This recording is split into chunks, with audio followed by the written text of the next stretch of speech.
doktor naman, binibigyan ako ng steroid pang spray sa ilong para daw mawala ang pamimingin ko, yung sinusitis or basta sa sipon. Hindi rin naman ang makuha, kaya hinintubog na rin. Delikado yung steroids pag sumubra kayo kaya dyan. nga hindi rin ako masyadong Sumubra kayo sa steroids. Sandali niya lang din ginagamit yung steroids. Pagkain talagang parang bingi-bingi na yung kaliwa ko. Sige, okay. Hanggang nga kayo ulit. Ah? Okay, sarap. Hindi niya mapuwersa, no? Hindi. Kaya ko kasi naman. Ayan, todo. Okay. Sige, Kaya lang. Baka maglakas. Sige, nga. Sige, nga pa. Dahan-dahan, sarap. Diyan ka lang. Sara mo lang. Relax mo lang muna. Yan. Ngita mo yun.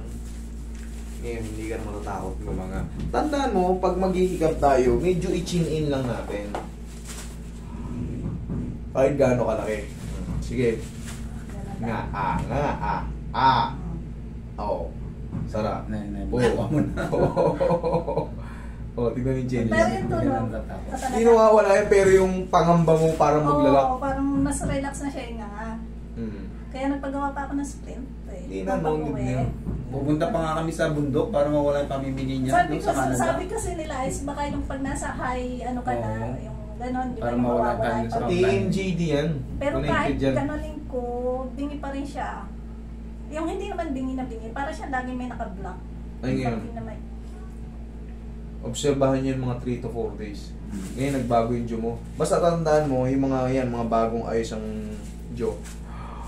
Ang hiccup natin medyo. Yan. Paano? Yan. Okay, oh. Wala nang ilang. Okay? Thank you. May ito eh. Oo, TMG, part ng TMGD yan. Huwag ka na mag-explain sa akin na yung pera mo. Okay? Naku! Kasi malapit na kami yung Sige. Okay.